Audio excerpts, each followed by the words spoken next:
Episode 8। क्या यह खेल कभी खत्म होगा? पिछले एपिसोड में रिया ने खेल को तोड़ने के लिए खुद को बलिदान कर दिया, लेकिन जब उसने अंतिम चरण में प्रवेश किया तो उसने खुद को ही निर्माता घोषित कर दिया। अब सवाल था, क्या रिया सच में निर्माता बन गई थी या वह किसी और के नियंत्रण में थी? अर्णव और विराट अब शापित शहर के बीच में खड़े थे। रिया, जो अब खेल की निर्माता बन चुकी थी, उनकी ओर देख रही थी। तुम दोनों के पास दो विकल्प हैं, उसने कहा। तुम इस खेल का हिस्सा बन सकते हो और हमेशा के लिए यहीं रह सकते हो, या तुम अगले स्तर तक जा सकते हो, जहां सच्चाई तुम्हारा इंतजार कर रही है। अगला स्तर? विराट ने सवाल किया। रिया की आंखें चमकी। जहां असली खेल शुरू होता है। अर्णव ने गहरी सांस ली। तुम्हें हम पर विश्वास करना होगा, रिया। यह तुम नहीं हो। मैं रिया नहीं हूं, उसने मुस्कुराकर कहा। रिया अब खेल का हिस्सा बन चुकी है, तो हमें क्या करना होगा? विराट ने पूछा। रिया ने अपनी उंगली उठाई। अचानक शहर की इमारतें मिटने लगी, गलियां गायब होने लगी और एक विशाल दरवाजा उनके सामने प्रकट हुआ। यह अंतिम द्वार है, रिया ने कहा। अगर तुम इसे पार कर गए तो तुम्हें सच्चाई का सामना करना होगा, लेकिन याद रखना, हर सच की एक कीमत होती है। अर्णव और विराट ने एक दूसरे की ओर देखा। उनके पास कोई और विकल्प नहीं था। चलो, अर्णव ने कहा। जैसे ही वे दरवाजे के करीब पहुंचे, हवा में अजीब सी आवाजें गूंजने लगी।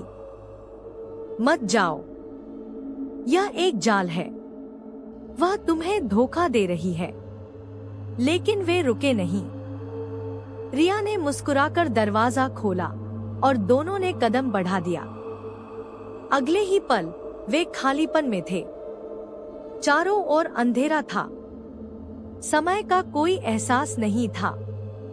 फिर अचानक एक आवाज गूंजी, तुम आखिरकार आ ही गए। एक आकृति सामने आई। यह रिया नहीं थी, यह कोई और था।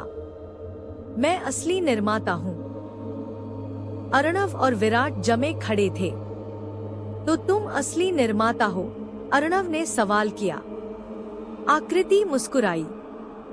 नहीं, मैं सिर्फ वह परछाई हूँ जो खेल को चलाती है।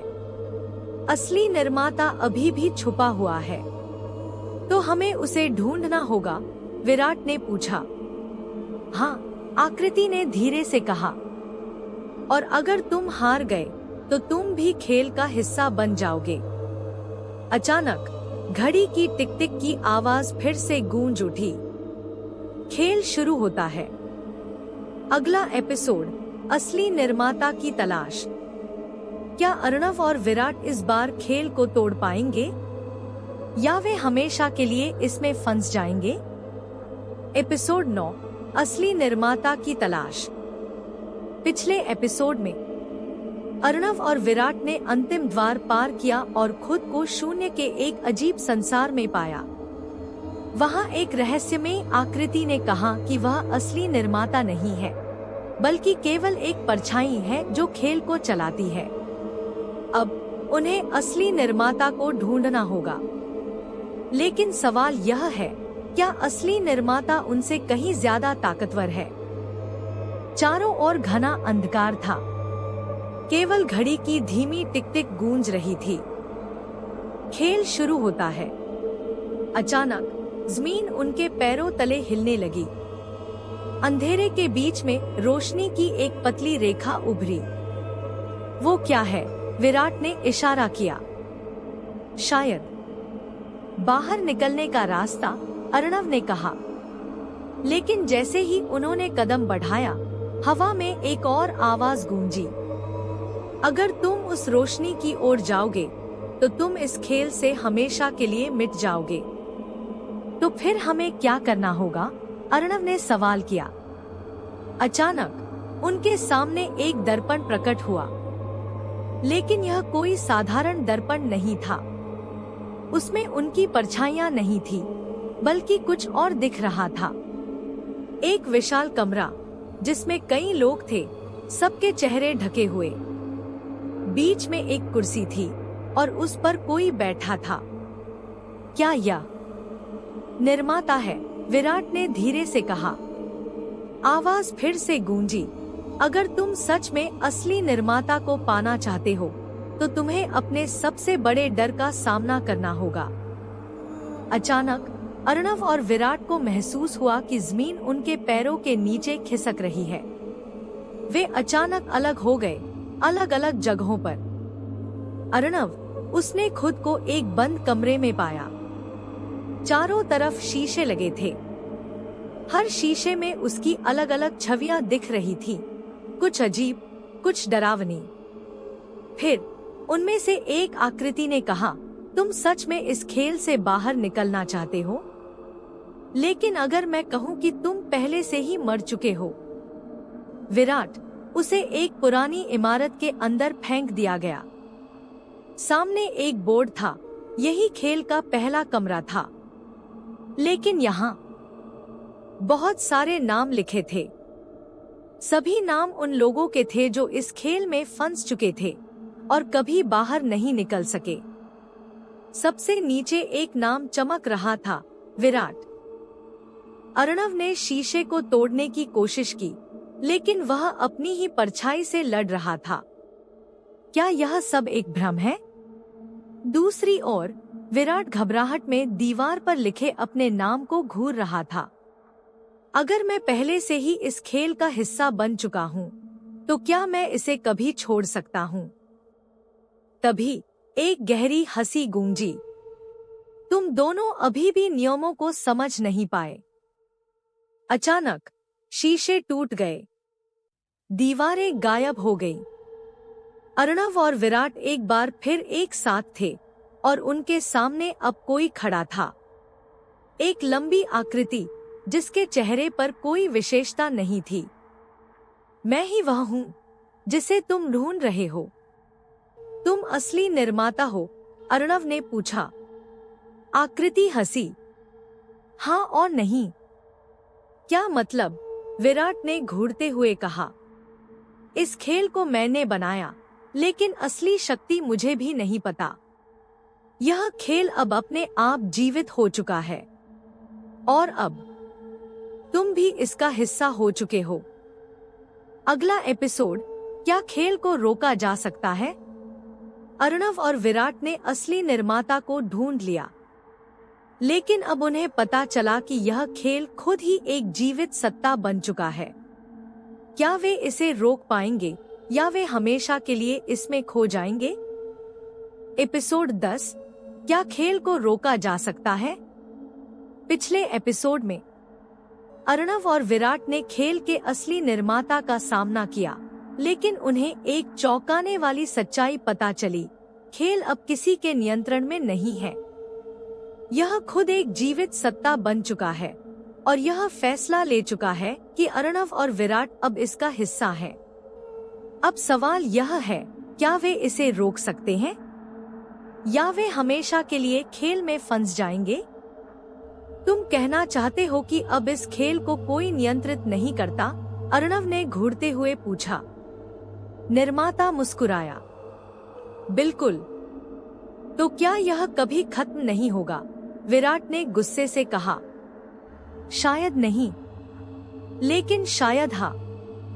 मतलब? निर्माता ने अपने हाथ उठाए। अचानक उनके चारों ओर की जमीन हिलने लगी। अगर तुम सच में इसे खत्म करना चाहते हो, तो तुम्हें इसे उसकी जड़ से मिटाना होगा। कैसे? निर्माता की आंखों में एक अजीब चमक आई। तुम्हें खेल के पहले खिलाड़ी को खोजना होगा। अर्णव और विराट ने एक दूसरे की ओर देखा। पहला खिलाड़ी, अर्णव ने दोहराया। निर्माता ने सिर हिलाया। हर खेल की एक शुरुआत होती है। इस खेल की भी थी। और वह पहला खिलाड़ी कहाँ मिलेगा? विराट ने पूछा। खेल की जड़ में, निर्माता ने कहा। वहां जहां यह सब शुरू हुआ था, अचानक जमीन फटी और उनके सामने एक विशाल गड्ढा बन गया। उसमें नीचे एक शहर जैसा कुछ दिख रहा था, लेकिन यह कोई साधारण शहर नहीं था। यह असली शहर है, निर्माता ने कहा, जहां खेल की उत्पत्ति हुई थी। अर्णव और विराट उस गड्ढे में कूद गए। जैसे ही वे नीचे पहुंचे, उन्होंने देखा कि यह शहर वैसा ही था जैसा उन्होंने खेल में देखा था, लेकिन यह कहीं अधिक पुराना और वीरान लग रहा था। यह असली शहर है, अर्णव ने आश्चर्य से कहा। हाँ, विराट ने कहा, और हमें यहाँ पहला खिलाड़ी ढूंढना है। वे आगे बढ़े और जल्द ही एक पुरानी इमारत के सामने पहुँचे। दरवाजे पर एक नाम लिखा था, आर्यन मेहरा। क्या यह पहला खिलाड़ी था? अर्णव ने सवाल किया। शायद, विराट ने कहा, लेकिन हमें इसे साबित करना होगा। वे दरवाजा खोलकर अंदर दाखिल हुए। अंदर सब कुछ धूल से ढका था। एक टेबल पर एक पुरानी डायरी रखी थी। विराट ने उसे उठाया और पढ़ना शुरू किया। 12 साल पहले मैंने इस खेल को खेलना शुरू किया। मैं सिर्फ एक साधारण खिलाड़ी था, लेकिन फिर मुझे एहसास हुआ कि मैं बाहर नहीं निकल सकता, और धीरे धीरे यह खेल मेरा सब कुछ निगलता चला गया। अब मैं यहाँ अकेला हूँ। अगर कोई यह पढ़ रहा है तो याद रखना, खेल को रोकने का सिर्फ एक ही तरीका है, तुम्हें खुद को मिटाना होगा। मतलब, अर्णव ने कहा। विराट ने डायरी के आखिरी पन्ने को देखा। वहां एक नक्शा बना था, खेल के केंद्र का। हमें यहाँ जाना होगा, विराट ने कहा। लेकिन अगर डायरी सच कह रही है, अर्णव ने कहा, तो इसका मतलब है कि हमें खुद को मिटाना होगा। शायद नहीं, विराट ने कहा। शायद कोई और रास्ता भी हो सकता है। और अगर नहीं हुआ तो? विराट चुप हो गया। उनके पास समय कम था। खेल अब उन्हें हमेशा के लिए कैद करने वाला था, अगर वे सही फैसला नहीं लेते। अगला एपिसोड, अंत की ओर। क्या अर्णव और विराट इस खेल को हमेशा के लिए खत्म कर पाएंगे, या यह खेल उन्हें भी निगल जाएगा?